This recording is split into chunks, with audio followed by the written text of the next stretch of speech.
Okay, so welcome everybody. This is our weekly meeting of the Louisville Morning Rotary Club. We have a special agenda today due to our special guest speaker, Mr. Jesse Hawila. But we'll open our meeting as we usually do with the Pledge of Allegiance and also have a moment of inspiration. And then we have one quick agenda item that we need to get to before we go to Jesse. But for those of you that aren't really familiar with Rotary, we're a group of people in the community whose mission is to provide service to others. We also try to promote integrity and honesty, advance environmental awareness, encourage patriotism, and provide fellowship to our members. So if you'd like to know more about us, you can go to our website, which is on the screen here, louisvillemorningrotary.org. But we're glad that everybody could attend today. So let me start, and we'll start with the Pledge of Allegiance. And John, I don't know, do you want to lead us in that pledge? I need to unmute.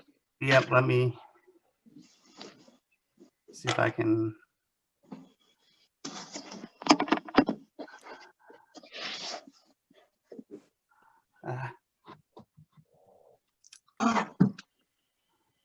I'm good. Should I go ahead? Yeah, go ahead. I pledge allegiance to the flag of the United States of America and to the republic for which it stands, one nation, under God, indivisible, with liberty and justice for all.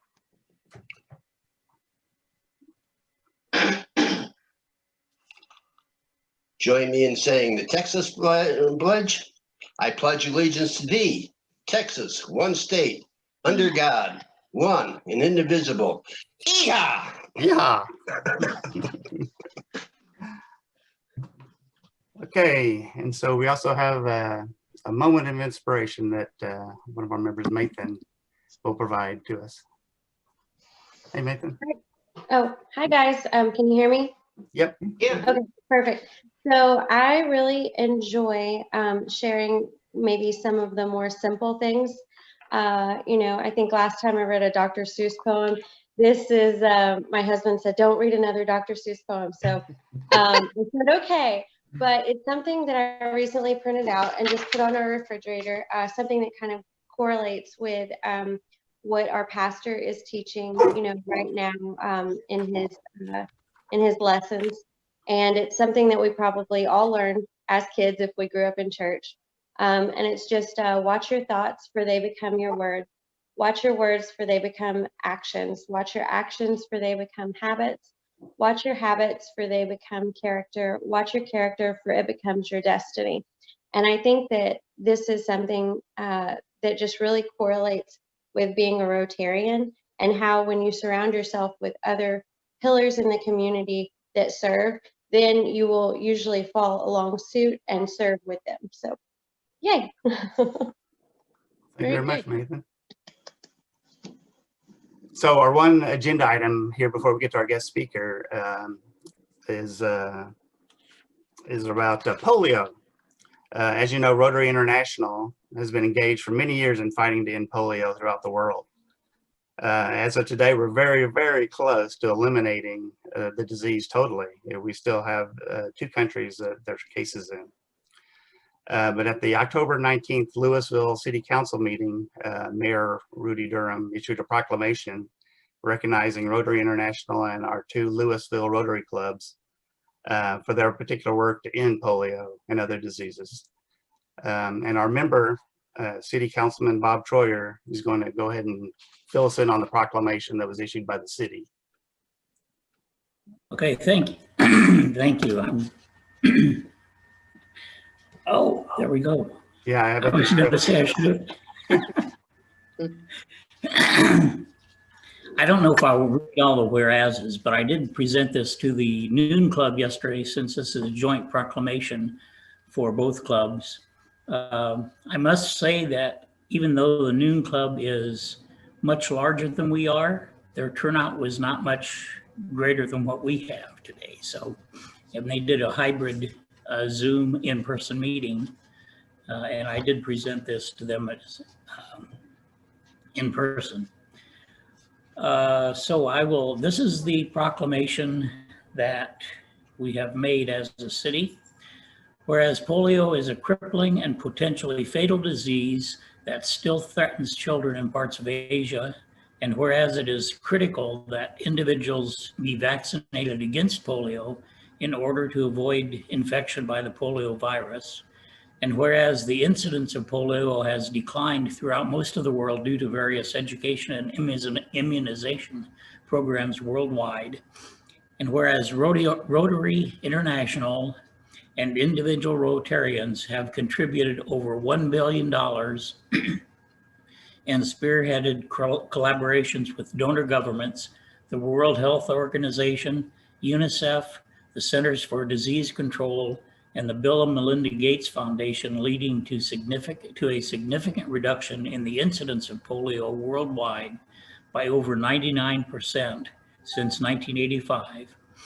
And whereas Rotarians from the Louisville Morning Rotary Club and the Louisville Rotary Club Noon have generously joined in these efforts through monetary contributions and participation in overseas immunization initiatives since the campaign to eradicate polio was launched in 1985. And whereas Louisville Morning Rotary Club and Louisville Rotary Club Noon members, along with fellow Rotarians worldwide, are joining together to match a $50 million per year challenge grant from the Bill and Melinda Gates Foundation, and are sponsoring local activities during the week of October 18th through 24, 2020, to educate the general public about polio and to raise funds for its eradication.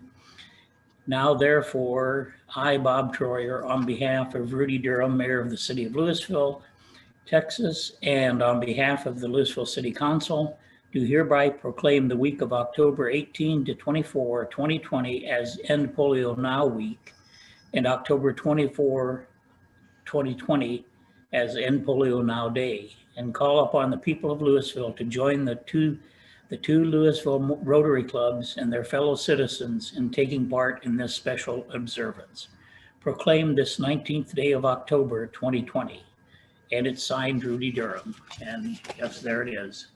So. Wow. Yay. Thank you, Bob. How did it go at the Louisville Noon Club when you visited them? It was a good visit. I enjoyed it. And like I said, there were about 16 people there. So it was, the food was good. And right now they're not collecting any money.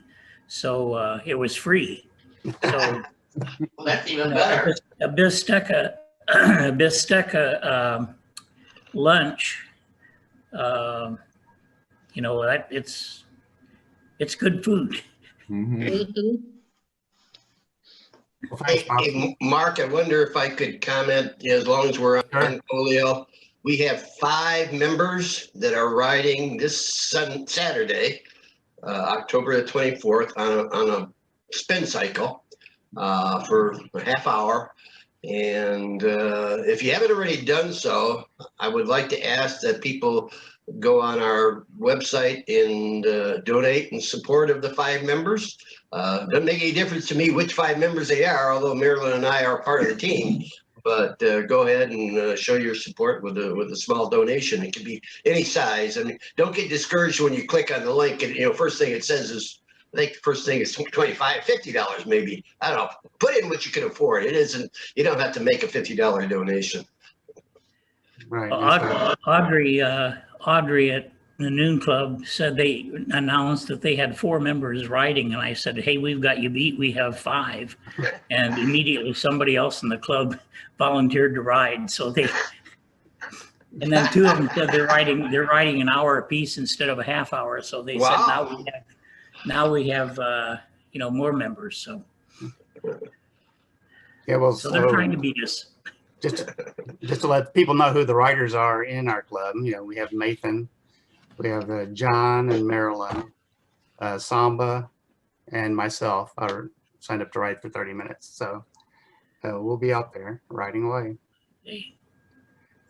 Okay. So as we know, we have a special guest speaker today. Jesse Hawila. So Jesse is a meteorologist at WFA TV in Dallas, specializing in weather forecasting and reporting for television and digital outlets. Jesse is Texas born and raised.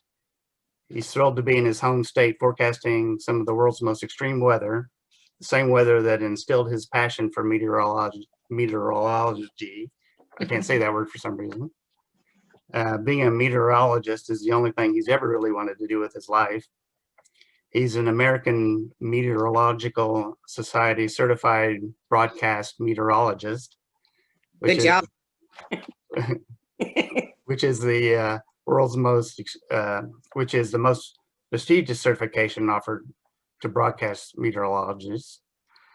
Jesse is also an avid storm chaser who has researched tornadoes and extreme weather from all over the country, from tornadoes to large hail, destructive winds, and even blizzard conditions. Jesse has driven thousands of miles all over the country and has seen it all firsthand. He attended college at Ball State University in Muncie, Indiana, where he received his degree in meteorology. He worked in Lafayette, Indiana, Fort Wayne, Indiana, and Kansas City. And in each city, he's covered tornadoes, ice storms, and snowstorms. Besides the weather, Jesse's biggest passion is music. He loves all music, including death metal, progressive metal, blues, folk, indie rock, classic, country, you name it. So without further introduction, let me introduce Jesse Hawila to everybody. Thank you very much. Thank you very much. Thank you all for having me this morning. I really appreciate it. So I'm gonna, I think I got this figured out, how to share my screen and everything. I've got like 30 minutes, right? And I want to talk about some of the storm chasing stuff. It's, you know, it's kind of timely because we're coming up on the 1-year anniversary of the Dallas tornado. Was there anybody that had family or anybody that lives close by in that tornado area there in Dallas? It was a pretty intense tornado. It was an EF3, and that was 1 year ago on October 20th. So like, that was by far the craziest storm that I've personally ever covered on air. I'll never forget that moment. That was pretty wild night. So let me make sure I get this right. There's going to be some hiccups. I'm not extremely great at technology, believe it or not, when it comes to like the Zoom stuff. I'm going to give it a try. Let's see what happens. I can share my screen, right? And then I do this. There should be a share button down there. Let's see. Did that work? Yes. Yes. What? Sweet. Okay. So you can see the PowerPoint. Everything's good. I think so. All right. So I'm probably gonna rush through a good chunk of this because I want to save time for questions, because I think y'all probably have questions that are maybe on your mind more than what I'm going to be talking about. So there's going to be some slides I skip. There are going to be some things I, kind of rush through a little bit, but just so we can get some time for questions at the end. And Jesse, I think we have plenty of time, so don't worry about okay. adhering to the 30 minutes there. So exactly. So. Awesome. Also don't want to bore you either. I'll start talking about weather forever. Just a quick side story about talking about weather. There was one time, and this is true, there was one time my wife sent me to go get chicken for our dinner. It was like 5 o'clock, and I ran into a viewer at Walmart, and she wanted to talk about weather for a minute, which I will not stop talking about if we start chatting. So I had my phone on silent. I didn't hear it, and we ended up talking for a while. I knew it had been a while, and it was an hour and a half. And I didn't have my phone on, so I didn't hear. My wife's obviously getting worried, because I'm not answering my phone. The Walmart is 2 minutes away, and I was supposed to get chicken. So anyway, I'm standing there talking, and I look. We were kind of by the front, and then my wife walks in, and she's like, "What?" She's like, "Are you okay?" She's like, "Hey, she's like just very worried. So she's come to check on me, because all I did was sit there and talk for her, and I realized it was an hour and a half. So she had every right to be worried. Anyway. So I want to talk about storm chasing. So storm chasing is one of the things that I love most. I go on a trip every single year with my friends from college who are meteorologists in Phoenix, Indianapolis, Dayton, Ohio, and Jacksonville, Florida. Life has taken us all over the country, but we all tend to come here into Dallas, or when I lived in Kansas City, and we basically take a week of PTO just to go out and chase all over the country when we can. And the first thing, I always ask people like what they think of when they think of storm chasing, because there's so many different things that come to mind. Some people might think of like, have you ever seen the show Storm Chasers? There's Reed Timmer and the extreme people, like very extreme and very like, it's just very theatrical, if you will. Some people think of researchers. There was a man named Tim Samaras who did a lot of research for the field of storm chasing. Anybody Skywarn trained by chance in here? No. So every year the National Weather Service, and if y'all want the schedule, I think it comes out in a couple of months. I'll be happy to send it your way. I can send it to Nancy.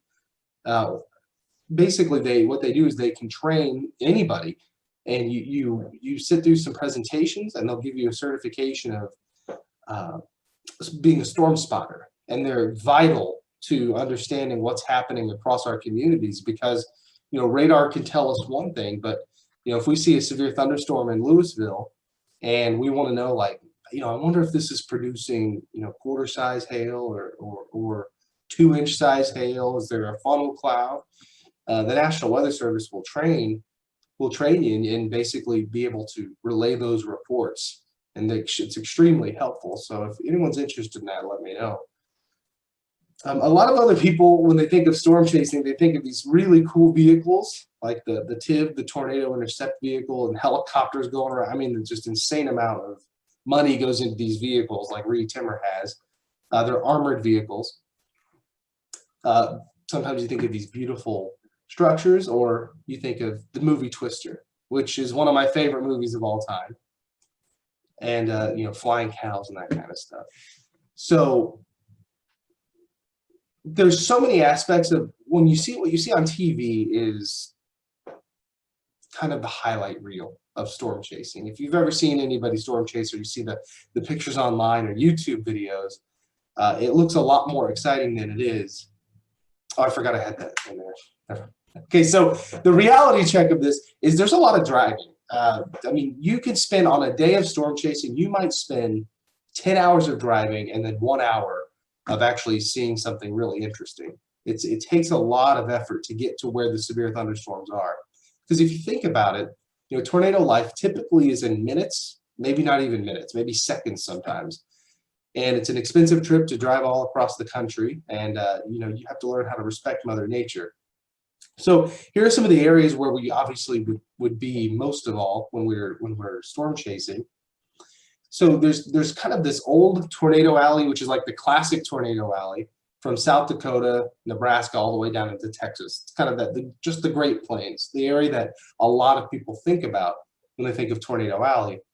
And then over time, that has shifted a little bit. We're starting to notice that there's a little bit more activity in the Midwest, Illinois and Indiana, and a lot more activity down here in Alabama and Mississippi with tornadoes. So they've kind of labeled these two different things. So you have what they call Hoosier Alley up here in the Midwest. So you get a lot of tornadoes here in like the Corn Belt area of the United States. And then they have Dixie Alley down here in Mississippi, Alabama, into Georgia. And this area here has seen quite a bit lately. It seems like this has really kind of been the hot spot for tornadoes there in the Southeast. It really has kind of shifted a little bit. And this year's been an extremely quiet year for parts of the plains. I mean, there are some parts of like Oklahoma, Kansas area that haven't seen a tornado watch be issued for the entire year, which is remarkable. That's really never happened before. I was talking about the storm spotting training that you can do, the Skywarn training. So I want to talk about the difference between storm spotting and storm chasing. So spotters, like if y'all wanted to, get that certification, you stay local and you basically observe, and then you provide information to the National Weather Service, which then helps us understand what's happening in your area, while chasers actually go out and kind of chase the severe weather and move to where that severe weather might be expected. And a question I get a lot of times, and a lot of chasers get, is why on earth do you do that? Is it just like a thrill? Is it exciting? Are you crazy? Well, a lot of it's research. So it's, meteorology is a relatively young science when it comes to, especially with new technology that has been brought into that field over the last, let's say, 5 to 6 decades. So we want to increase warning time and understanding of severe weather. A lot of people have, a lot of people poke fun at the weatherman. This, I wish I could be wrong and still get paid, which is great, by the way, when that happens. But seriously, the idea is we want to research and understand better what's going on with severe weather. So that's one of the reasons people storm chase. There's a couple of big projects that are happening right now in Oklahoma City. The National Severe Storms Laboratory sends out helicopters and drones. So now with all this technology, we're able to sample tornadoes a lot better. Because in order to understand the science, you have to be able to sample these things. Like a biologist would study something under a microscope, or they're going to study viruses in that. But how do you get data from lightning? How do you get data from tornadoes? You have to go out and observe these things. Education, meteorologists, and especially younger meteorologists, will maybe go storm chasing and emergency management. It's kind of that research realm to learn a little bit more. Public safety is a big one. We rely on that ground truth, and the National Weather Service and the media. We really need that ground truth to provide more accurate warning. So the October 20th tornado is a really good example. We saw rotation on radar, but the National Weather Service had not issued a tornado warning yet for Dallas because there wasn't enough. It wasn't really tight enough showing up on radar to make that happen. But then there was reports of damage, kind of like in the Las Colinas area, then moving over toward Love Field. So they issued a warning, and that warning, that increased warning time, likely helped a lot of people get into their safe place sooner. Notice the thrill is in red because this is a common thing. I would be lying if I didn't say it was the most thrilling thing ever. I enjoy it very, very much. And we do it for other reasons other than thrill. But there's a lot of people that will go out just because they want to see a tornado. And that becomes problematic. And I'll kind of touch on why that's problematic here in a second. So let's hope this video plays. It's a really short clip. There's a chance it won't because I think it got taken down from the site. I don't know.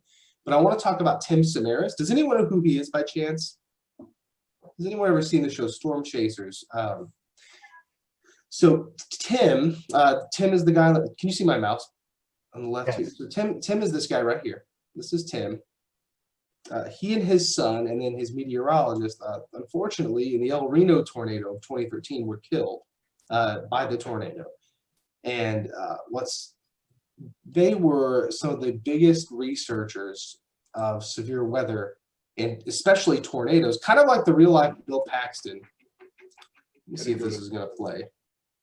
I don't know if this will, but we're going to try it. Can you all see that by chance?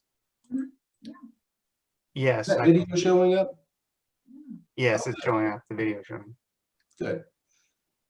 Okay, so if you've seen the movie Twister, you know that they used those probes. They had these little probes that they tried to get into tornadoes to take data. Tim did the same thing. He invented these conically shaped measurement instruments, which actually successfully measured tornado data for the first time. So I'll let you watch this clip here.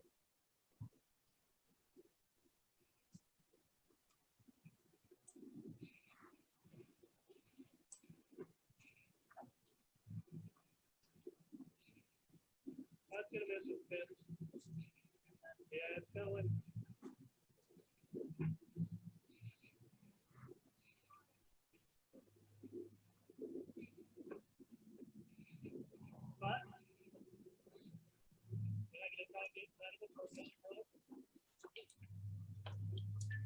I'm sorry, but you have to be crazy to be standing there as that tornado comes towards you.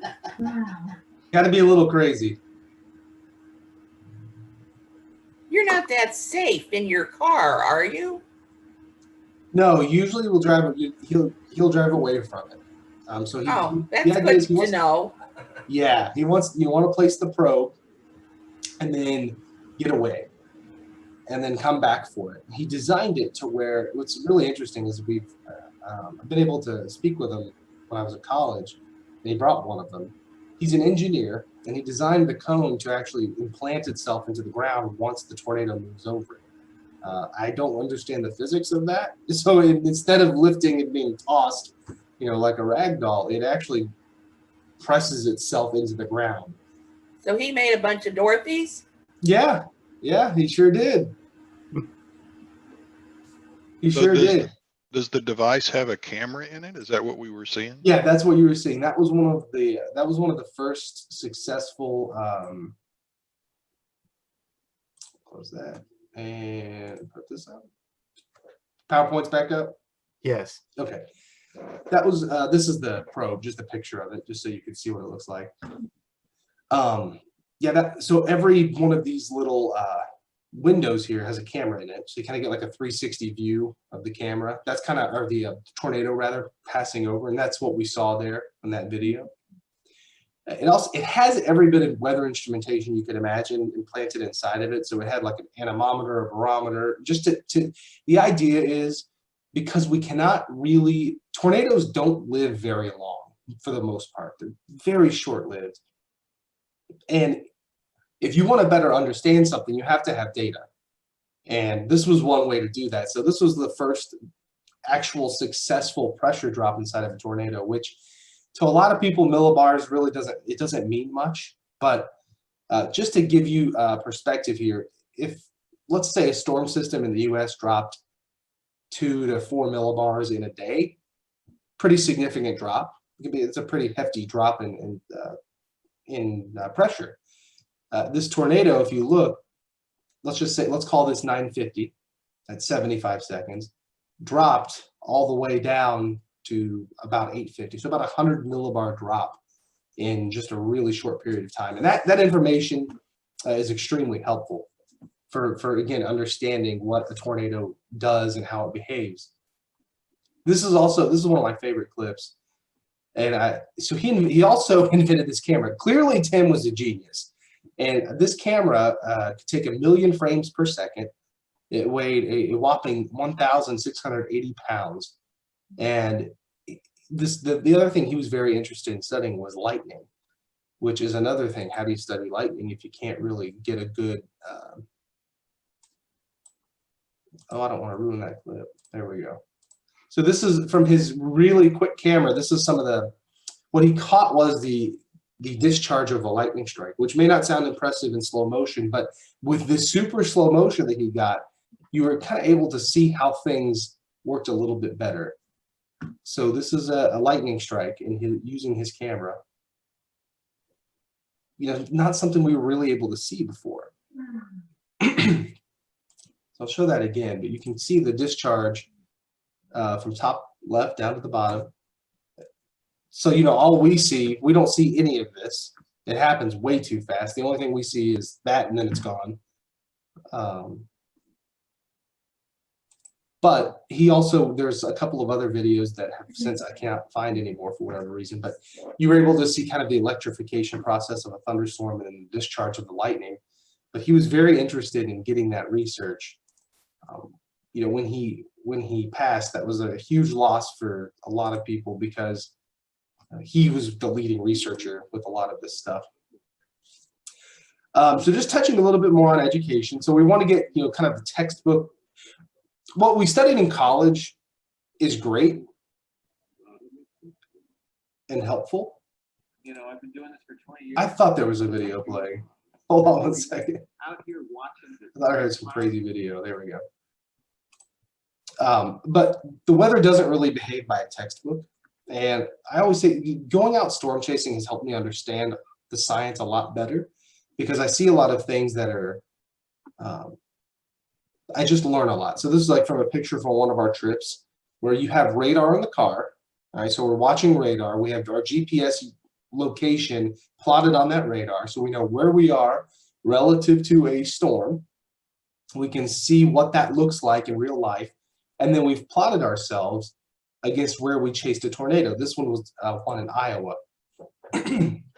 So this is actually one of the biggest times this was helpful for me was when we had the October 20th tornado.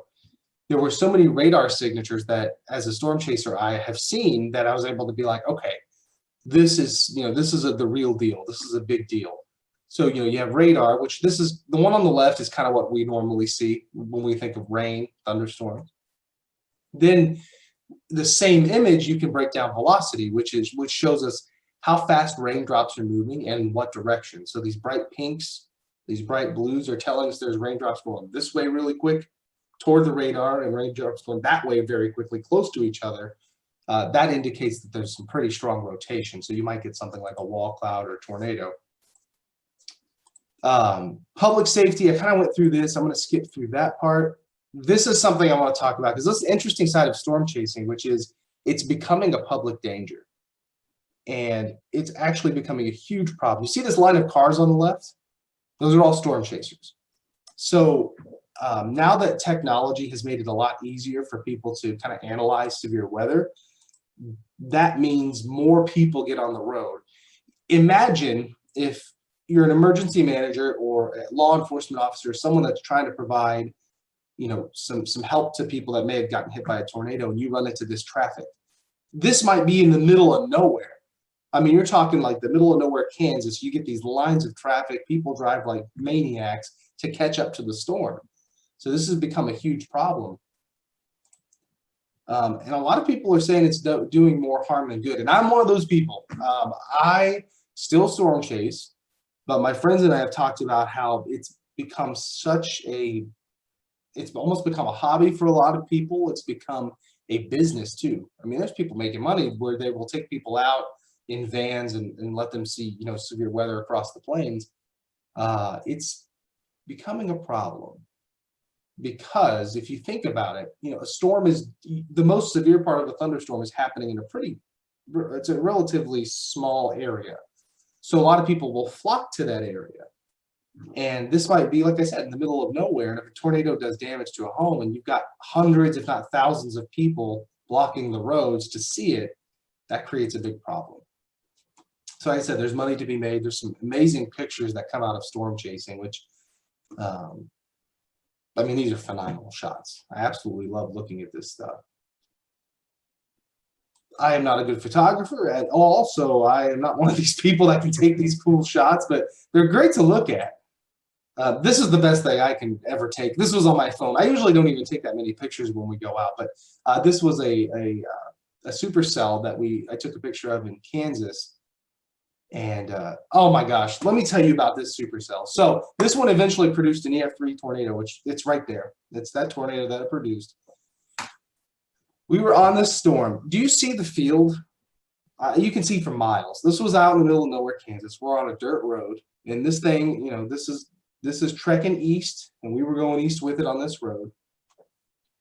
My buddies and I, we had this van, and I'm still very upset about this. So we were driving down the road, and we're watching this incredible storm, and we're staying safe. We always do. And out of nowhere, a stupid deer jumps out in front of us. I feel so bad, but this is the reason I'm mad about it still, and I keep thinking about it. Did you see all of this open space? Like you can see forever. That's not tall grass. It's not that tall. And we were like the only ones on this road. And it jumped out in front of us, and I feel terrible. It busted the radiator. I actually think the deer might have been okay. But that ended our trip that year because he jumped out in front of us. But we were in the middle of this beauty, and we missed out on a lot of interesting stuff. Stupid, stupid deer. They're precious animals, but man, they're dumb. That was very upsetting when that happened. Couple other pictures. This one I remember taking on a storm chase trip, actually here in North Texas. I think this was close to like Pilot Point. And I think the same storm, this is one that we also took. This is one of my favorite pictures. I know this one was near Pilot Point. This was a wall cloud. This was actually a tornado warned storm in Pilot Point, and we were watching it just to see how the rotation was acting. And this was a really cool shot of a wall cloud here, which is that lowering that you see. And a lot of times this is the area of rotation that a tornado may spawn from. So we keep an eye on that. I did not take these pictures, but just to give you an idea of what a wall cloud, this is kind of your textbook version of a wall cloud. You can see the tornado spawn there. There's some pretty cool shots of tornadoes there and water spouts. And some people get cool pictures like that too. I think that's where I'm going to end. I wanted to make sure I just take some time for questions with whether, even if it's about like, you know, whether it's the job or the storm chasing aspect, but if there's anything that anyone wants to learn about, I'm more than happy to answer some questions. So I have a quick question. What do you see coming up for us this winter? Yes. Is having a bad winter or? So let me pull up a graphic. Let's see if I can do this smoothly, which I don't know if I can, but I'll just type this in. El Nino outlook. So one of the biggest factors, yeah, here we go. One of the biggest factors we look at is what the El Nino cycle is doing, which is basically an area of in the central Pacific. It could be the East Central or just the dead central Pacific. What we look for, let me try to find this chart. One sec, there we go. This is what I want right here. What we look for is we want to look in this area of the Pacific to see how the sea surface temperatures are. Are they cooler than normal? Are they warmer than normal? Surprisingly, that actually helps us forecast the weather here in North Texas. It drives larger scale patterns. So this winter, we have what we call La Nina, and we're expecting it to be moderate. So you see this graph right here, see the 0 line? Anything below that, if you look at the dates here, this would be December, January, February, right here. You can see how it bottoms out pretty low. That's a good signal for La Nina, which means that area of the Pacific that we look at is going to be likely cooler than normal. And what that does is that drives jet stream patterns in certain directions. And for us in North Texas, that usually means drier and warmer than normal. So if you're a snow lover, your odds of getting snow not so good when it comes to this winter. But yeah, so because that's in place, that makes it a little bit more difficult. With that being said, I said this the other day on TV because it's inevitable. What will happen is, you know, January will come and we'll get a nice shot of cold air and maybe even a flurry or two. And someone said, "You said it was going to be, you know, warmer than normal." I'm like, but it's still winter, so there's always still a chance. It's like it's still going to get cold at some point, but the odds of us seeing, you know, when we go back and look at the winter overall, we're likely to see drier than normal and warmer than normal because of a pretty good La Nina that's setting up. So the odds are not in our favor for anything impressive this year. Mason, I think you had a question. You may want to go on mute. Oh, there we go. Hi. So I am so glad that there are people out there like you, Jesse. I think you're crazy, but I just wanted to kind of go on towards, my question is more on safety. Yeah. I remember some time ago, there was a story about 2 different storm chasers and they came to a crossing but they were in separate cars, both looking up, and they wrecked into each other, and one of them died, I think. So I guess my question for you is, when you go out, you know, with your buddies and things like this, is there a spotter in the car making sure you guys don't run into anything? Yes, you know, I'm really glad you brought that up. So, you know, in the PowerPoint, I had said maybe this is becoming more harm than good, because what I've found fascinating is there are more injuries from car accidents now. Like, you know, if you have a tornado out in the middle of Kansas, and if you've ever driven out that way, you know that it is really, really sparsely populated. There are hardly any people that live in communities there, and things like that happen where you have these car accidents because no one's paying attention. So for us personally, what we do is we abide by all of the rules. Like if we're not, some of these guys, I got to tell you, y'all, I'll try to take a video next year if I can. People will drive down the wrong way. People will blow through stop signs. People will go, I mean, on a dirt road, 80, 90 miles an hour, which should be physically impossible because it's hard to drive down those things properly. We do not do that. We do not partake in that because we're not there to, a lot of those people, that's kind of their bread and butter. So they will, you know, to get that right picture, to get that good video, they will act like maniacs to get there. So we do not do that. We all, in fact, it's funny. It's interesting because these are my best friends that I chase with. One of them has a kid.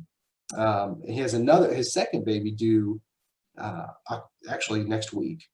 And then, I have a baby due in January. Then my other good friend has one due in March. So we're not about to, we have a lot to live for. We're not going to be crazy. So. Kathy, I think Thank you. Kathy has her hand raised. Now. I have a question. Do you have a storm shelter at home? Given the fact that we are living in a very sometimes unstable atmosphere and environment. So what do you do personally to protect your family? So I don't have so what we do is I always make sure that my wife and anybody that's around knows where the designated spot is in the house.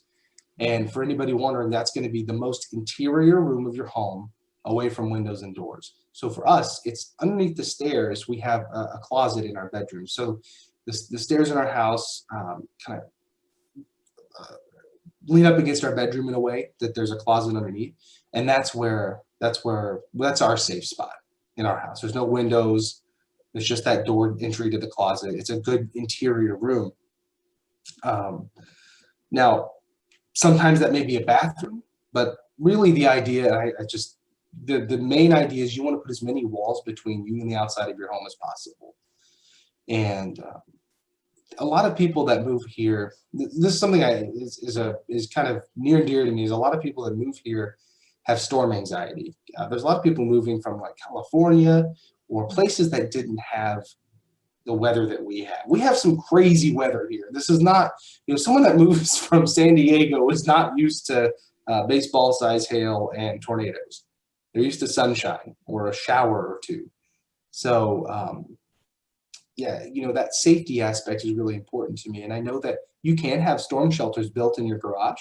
They just kind of dig an area out in your garage underneath, and then you can kind of close the hatch, which is great because there's not many basements here in Texas. Is there anybody here that has a bit of storm anxiety that gets maybe nervous with tornado warnings? Or yeah, okay, it's understandable. I mean, it's a scary thing. It really is. But the one thing I'll tell you, the odds of a tornado ever impacting you directly are incredibly low. Like I said, I go out trying to find these darn things, and many years I'm unsuccessful. I will drive thousands of miles into the most volatile place that it could be to see a tornado, and many times I don't. That's how rare they are. So for one to find you would be near impossible. So hopefully that helps you a little bit. I know it's scary, but hi, Nancy. Mary, I think you had That tornado that happened a couple of years ago in Dallas. Yeah. It was like the Cowboy game that was going on, and it was in Dallas, and when we looked at the graph of like how the storm was forming, it seemed like there was like two clouds that was going on, and they seemed like they was coming together. And the scary thing was we was in the middle where it was like right by 635 and Centerville. So that was the part that where it was directly in the middle of those two storms. So does like tornado storm, do they try to separate from each other, or do they draw each other together? And what could have happened if those two storms would have came together in the middle of Dallas like that? So they do both actually. So sometimes you have what we call splitting supercell, which is actually what happened that night. Mm-hmm. So you had one singular cell. The one shot off to the north very quickly toward mm-hmm. Gainesville and produced a little bit of hail. Then what we call the right mover is the one that ended up producing the tornado that went through Dallas. So you can have storms that split off. And then also, surprisingly, with severe weather, if you have storms that come together, let's say you have the supercell that's producing a tornado, then you have another storm kind of in front of it or drifting by, that can actually weaken the storm. Mm. So the reason is these supercells that produce tornadoes are what we call rooted to the surface, essentially. And basically it's instability works. You have warm air and then cooler air aloft. And if you don't have that, you don't have rising motion because warm air rises. If you have a storm nearby, what it can do is it can cool the ground off, it can cool the surface nearby and send what we call a gust front, which is kind of like a miniature cold front, if you think about it. And it can actually undercut a severe thunderstorm and make it not as intense. So in that instance, you can get some incredibly heavy rain, flash flooding, but what will happen is if you have a supercell that's interacting with some, an area of rainier conditions or another storm, it can actually they can tear each other down, which is a good thing. I mean, make them less severe. So it depends on the situation. It's a very situational. Yeah. But a lot of times supercells, if they're by themselves, they're more dangerous than if they're amongst others, like very close in proximity, I should say. Okay. Yeah. Thank you, sir. Okay, well, we're about out of time, but I know Nancy's been waiting to ask her question here, so let's Well, first thing on Jesse's credentials, he's Emmy nominated for those who didn't know that. Thanks. Oh, no, Thanks for mentioning. congratulations. From Thank the you. from the storm last October, correct? Yes, yeah, we find out next month how that Emmy goes. nominated Jesse Hawila. Yes. Your weather guru, Tim, you said he's passed away. Did he die storm chasing or something unrelated? He did, and he died storm chasing. His Was son that also passed away. Were they in that truck that you showed? They were in the regular white, that white truck Truck. that was kind of mangled. So Tim was known as the safest storm chaser ever, and he was almost mocked in the community because they said, how can you be a storm chaser who wants to collect data and you're too afraid to get, you're not too afraid, but you're so cautious you won't get close enough to get that data. You got to get close. You got to get, the El Reno tornado was so wildly unpredictable. It was very erratic, a very violent tornado. And it just caught them in a bad spot.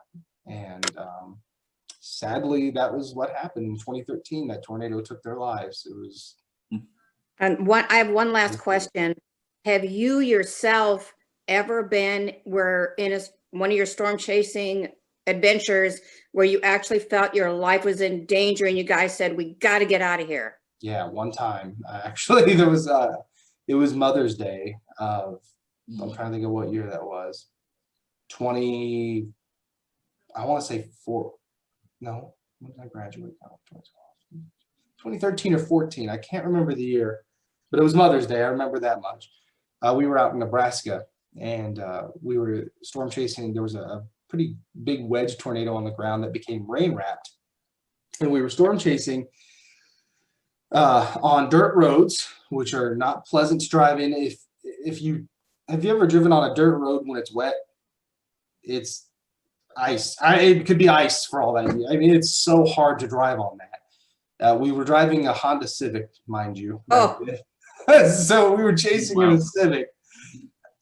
So we were going down this road, and we could barely move. I mean, we were trying to keep out in front of the storm, and we knew it was approaching, which is why it's important to always know exactly where you are, where the storm is, where the rotation is, and what roads are nearby. So we had to make the decision, do we continue going? Just to give you the perspective, the tornado was just to our west, and we were going east to stay away from it, okay? Do we continue to try to go east really slowly on this dirt road that we can barely move on, or do we turn around and go back toward this north-south road that was paved? We ultimately made the decision to turn around toward the tornado and try to get to that paved road in time. So we got to the paved road, and one of the instances where we did break the law, we sped as fast as we could south so we could get away from the rotation. It was very close. We made the right decision ultimately because the road we were on is where the tornado passed.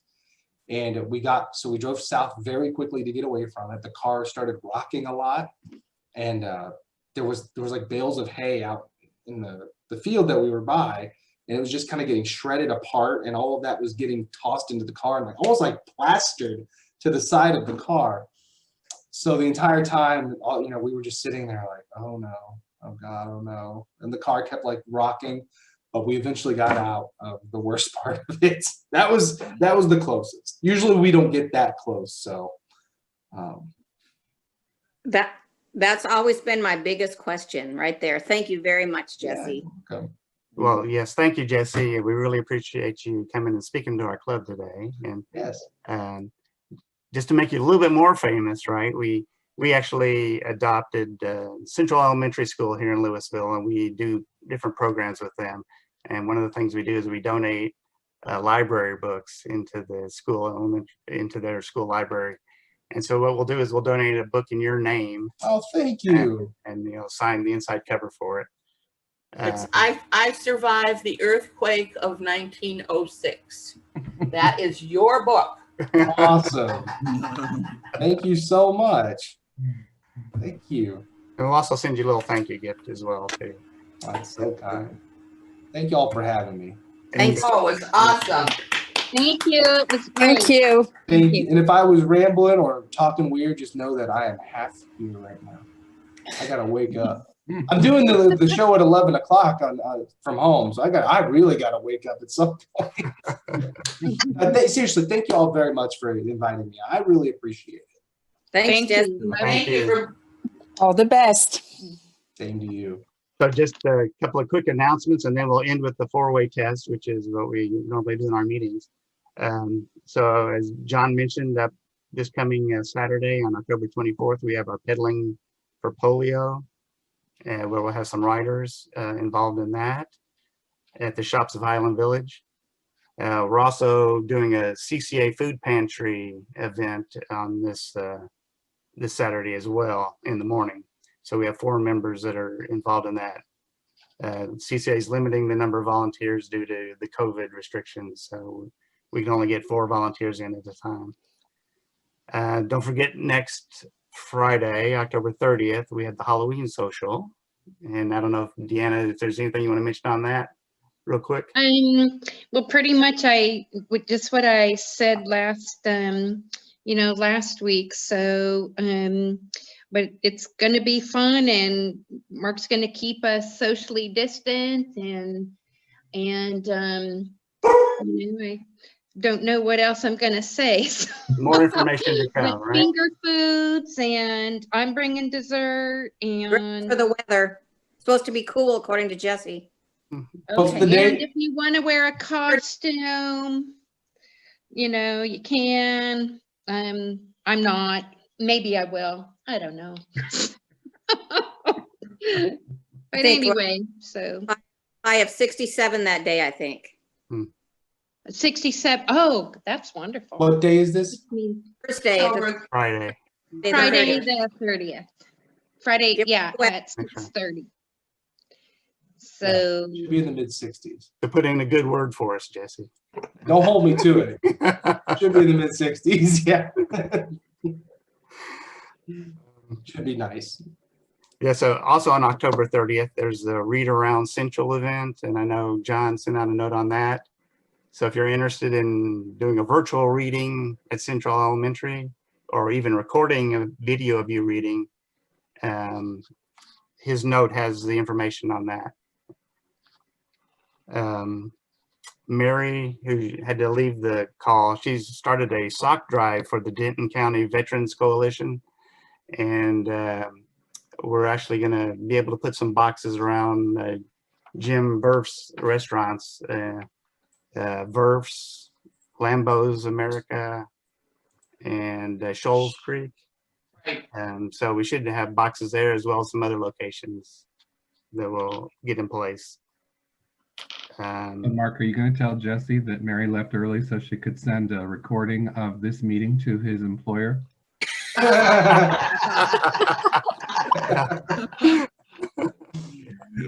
That's totally fine. No, we won't do that. And then I also sent a note out about, Highland Village Rotary was going to have their spaghetti dinner fundraiser on October 26th at Salerno's restaurant, if you're interested in attending that. Is there any other announcements that anybody wanted to bring up, or did I miss anything? Okay, so we're going to end with the four-way test, and it's something that Rotary, it's our kind of our motto to live by, if you will. These are the things we think, say, or do. And so I'm just going to go through these. Number 1 is it the truth? Number 2, is it fair to all concerned? Concern. Number 3, will it build goodwill and better and friends. Number 4, Will be beneficial to all concerned. concerned. And number 5, Make Make it it fun. fun. well, thanks everybody for joining us, and hope everybody has a good day and a good weekend coming up.